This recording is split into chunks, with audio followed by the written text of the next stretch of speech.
Good morning to all my friends and family, and welcome to this episode of Jim's 5am Club. It's Saturday morning, it's overcast, and it's sprinkling a touch with a bit of a breeze coming through as well. So I'm going to try and find myself a place where I can continue this vlog without getting drenched or buffeted by the wind. Today was a very, very special morning. I watched the quarter-final match between Brazil and Croatia, and I'm pleased to say that Croatia defeated Brazil. Croatia, who were 9-1, or paying 9-1, beat the heavy odds-on favourite Brazil in a penalty shootout to progress to the semi-finals. So a big day for all of my Croatian friends. Reminded me very much of the Greek team in 2004 who won the Euro, whose game plan was based on defence, and then fluke a goal here and there. But it seems to work. The Brazilians, who are brilliant at attack, have great flair in terms of their tremendous players, weren't able to find the back of the net, or weren't able to find it enough times to win the game. Neymar did step up and scored a spectacular solo effort goal, which took them to the lead. But to their credit, in extra time, the Croatians fought back and got themselves an equaliser, which took it to penalty shootout, and they slotted home each of their goals. Anyway, what I'd like to do today is continue the tradition of Jim's 5am Club by delivering yet another book summary. And today's book summary is going to be a little bit different to the ones that we normally talk about. And it's a book entitled Siddhartha by an author named Hermann Hesse. And it's one of those books which I guess has a spiritual element to it. So we'll discuss some things which we don't normally discuss, but I don't pick and choose which books I do. I just go through and just do as many as I can. And this one will be number 1452. So I guess I'm at a point now where I'm one of the most prolific vloggers of personal development material throughout the world. So I invite you and your friends and anybody you know to follow my YouTube channel, Jim's 5am Club, because it is a one-stop shop. It's a one-stop shop when it comes to personal development, because as I said, I've got a variety there that is unmatched, unrivaled by anybody else. So you can make the most of it at your heart's content. As I say, it's a YouTube channel. It's available for free. You can just log on and go through the different book summaries and identify material that may be of interest to you. Anyway, I'll just go round the corner here and find myself a tree where I can stand under and at least stay as dry as possible and keep this phone as dry as possible. So this book, Siddhartha, goes through a number of concepts, talks about a number of things, but what we'll try and do today is identify 2 or 3 items that are of interest and do a deep dive on those and see where they lead us, where they take us, and how we can benefit from the learnings. So the first key point that comes from this author is this whole concept of accumulation, building, developing, adding to your portfolio of skills and assets, and whether or not living a life which focuses on purely just accumulating and taking is going to lead us to a place of happiness and a place of contentment. Whereas the author very, very clearly suggests and says that you're probably better off to disassociate yourself with too many things, because the more things that we accumulate in life in the terms of material possessions, the more problems we seem to attract as well, and the more distractions we have. So the key point, as I was trying to get to, is where the author says that some of us think that holding on is strong, but in fact letting go is even stronger. So the key message is to try and let go. And what we mean by letting go is that we need to let go in order to create space in our lives, to create a vacuum, to be able to attract other things, other more important things, other more valuable things into our lives. I guess it's important to realise that we shouldn't try and be a garbage tip to accumulate things one after the other. Anyway, I'll just grab this tree here and stand under this tree to stay dry as best I can, and keep on clicking away and see what we can learn. So, who is Siddhartha? Siddhartha is a Brahmin to which common pleasures such as food and companionship and wealth was not enough. And he was a person who was looking for higher meaning in life.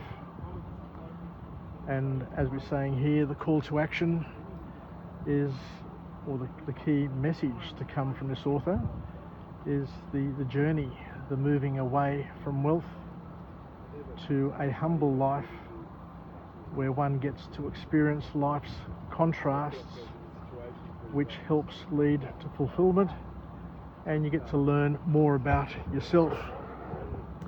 So that's an interesting point there. So it's all about, turning your back on the fineries in life, turning your back on all of those things that everybody seems to want to chase in today's I guess economic world, where we try to get a better house, we try to get better cars, and a lot better trinkets, getting the watches and the clothes and the brands and the labels and all of those things. But this author here in this book suggests that in itself is not going to generate the fulfillment, the happiness that your soul is craving. And you're not going to learn very much along the way either, because all you're going to be doing is trying to emulate and be like other people as opposed to finding, living and expressing your unique calling. Because we've all got a calling or a calling or callings in life, and each of us have a duty and a responsibility to try and fulfill it, or fulfill them and express them to the best of our ability, whilst we have the time, whilst we have the energy, whilst we have the available resources to be able to do it. So, and in that process, we're going to learn about others, and we're going to learn about ourselves, and we're going to learn about life. My spiritual father always tells me that, getting married, having a career, having children, going through challenges, having health issues, having financial issues, all of these things are a necessary path. They're necessary stepping stones that we need to cross in order to broaden ourselves, deepen ourselves, and learn about ourselves. And where the issue comes from what this author is saying is that the more desires that we have, the more suffering it will create in our world, in our life. So desire equals suffering, because what it does is it leads and it invites attachment. And when you can become attached to things, then they control you. They are the masters of you. They hold the key to your prison. I remember years ago when I was a young man and I was driving my father's Mercedes about. I went to a friend of mine's house down at San Susi, and he has since passed away. But he made a very valid point back then. He says it's important to have assets and things like that in our lives, but for those assets not to rule us, for us to rule them, to us to be the master of those assets.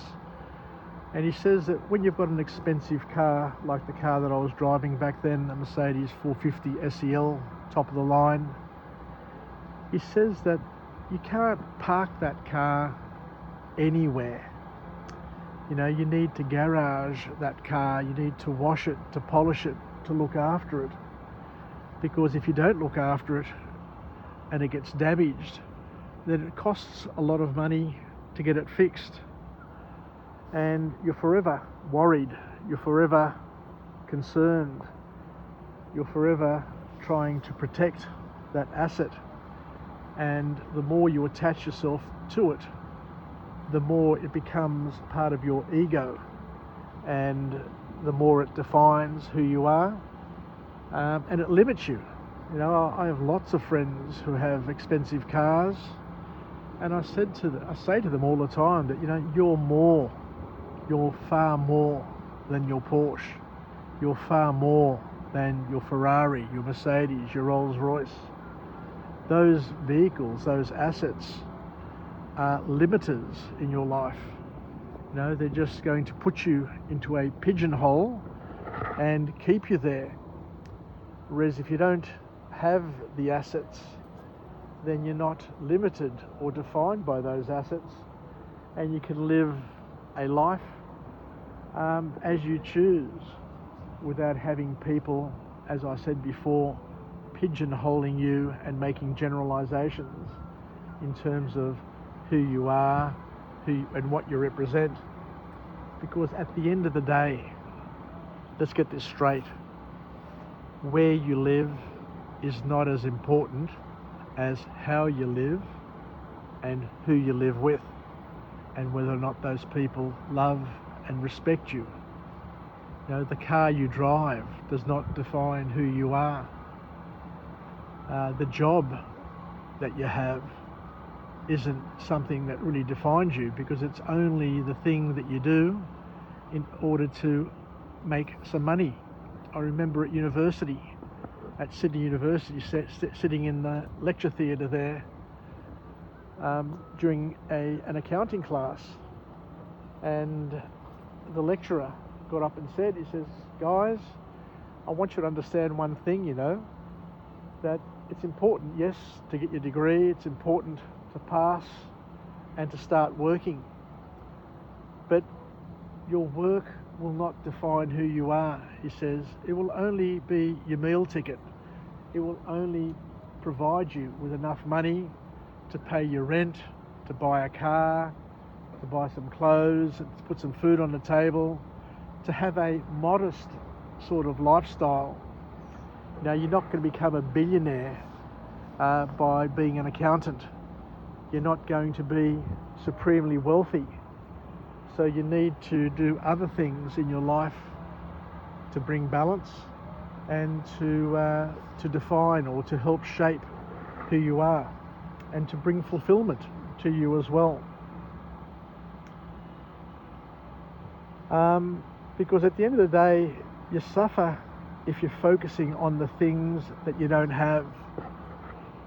Because what you're going to be doing is you're always going to be chasing, you're always going to be following a moving target, and the more you get, the more you want, and the more you have, the more headaches you have, because you need to look after them, you need to maintain them, you need to fix them, you need to tidy them up, and you know, by being attached to them, you have a lot of worries, both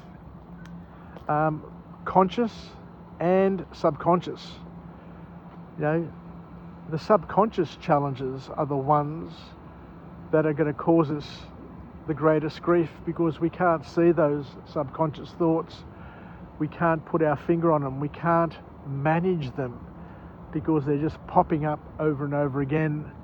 So just think of this: the more things you have, the more to-do list you will have in your subconscious mind. There'll be a lot of things, there'll be a lot of circles which are incomplete, that your mind will ruminate over and over and over again. And as I say, it will create suffering. You won't be able to put your finger on why you're feeling depressed, or why you're feeling anxious, or why you're feeling unsettled. But the reason for that is that you've got so many things happening at the back of your mind, worrying you, that you can't really, as I say, put your finger on it and fix it, unless, of course, you start doing a clear out, and you start clearing out things to make room, as I said before, and a vacuum to suck new things into your life, better things, things that are going to make you feel fulfilled and happy. Because true harmony comes from having and living peacefully and finding balance between spirituality and materiality. It's a very big point that the author makes here, that we need to find a balance. Because we do live in a material world, let's not kid ourselves. We can't separate ourselves from this secular world, because everywhere you look, secularity is real. Unless, of course, you become a monk and go to a monastery on Mount Athos, or somewhere where you're completely detached and separated from people and from the temptations of this modern world. But what the author here says is that we need to be able to bounce in and out of a secular world and a spiritual world, and to find balance. A lot of people don't have balance in their lives because their lives are purely secular. They don't have a spiritual element. They are spiritual pygmies. Whilst they may think that they know or they're spiritual, the actual fact is that they're not all that spiritual, because they haven't made it a priority, and hence their life is not in harmony, is not in balance, and all they're basically doing is ticking the boxes and trying to achieve what they can achieve from a material sense as opposed to a spiritual sense. So as we say, we need an equilibrium between the two. And it's hard. It's really, really hard because we are so distracted all the time. There are so many things going on in our world, so many problems, so many challenges. And as we said before, the more assets we have, the more expanded our social circle is, then the more we're going to be doing and being taken away from our spiritual side. So we're not talking about becoming totally spiritual, but what we're saying is at least consider finding a balance between one and the other, because we do need to make a connection with each other, but we also need to make a connection with ourselves, our souls, and with God as well. Because, as I mentioned before, and I'll say again, we need to follow and express our unique calling. And everybody has a unique and a different calling. And, we tend to be outsiders who get involved when it suits us. And we get caught up with society's expectation and other people's expectation.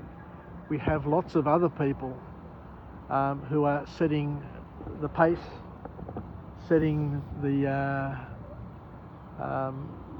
beat to many of the people's lives. Now, at the end of the day, we have a duty and a responsibility to live our own lives and to maximize what we have and who we are. And we are different from each other for each other. So it's good to be different, but you need to understand what that difference is, where the advantage is in that difference, and how you can build and create benefit to yourself and others through those differences and those skills, those God-given skills that you have. The next point that the author talks about here is that the universe is made of all things which combine us all living in a harmonious union. So we're all part of this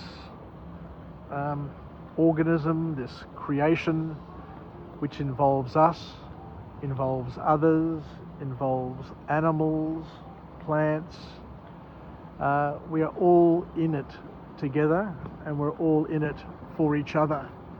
So we have to appreciate what our place is in the world, so that we can become stewards, we can become partners with God in His creation, to be able to, as I said, or as I've mentioned on other vlogs, to serve our purpose, to serve God with all our heart, mind and soul, to do things which are God-pleasing, and to serve each other and to love each other as we love ourselves. So a big message there. We need to love ourselves in order to love others. You can't hate yourself and expect to be loving of others. You need to find a balance between being selfish and selfless. You can't be too selfless and expect to match your calling, to reach your calling, to grow into who you need to become, because you need to firstly invest in yourself to the point where you can build a skills base, you can build capability, you can build wealth, you can build networks, you can build an education, and then use that and leverage that education, leverage that wealth, wherever that wealth leads you or comes from, to be able to serve your calling, whatever that calling is. And that calling will be screaming out to you. You'll eventually find what your calling is, because your calling will bring you peace, it will bring you harmony, it will bring you fulfillment. So each of us have a challenge, a unique challenge, to find where we fit in, how we can contribute, and how we can work with each other, for each other, to benefit the group as a whole.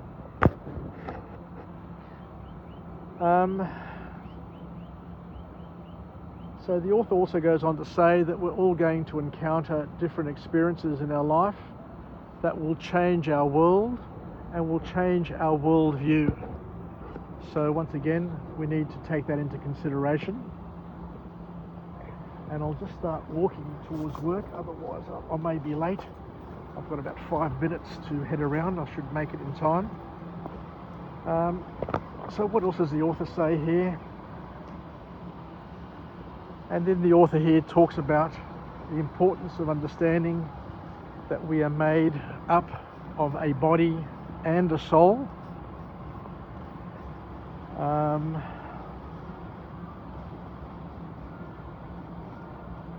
And all have a different perspective.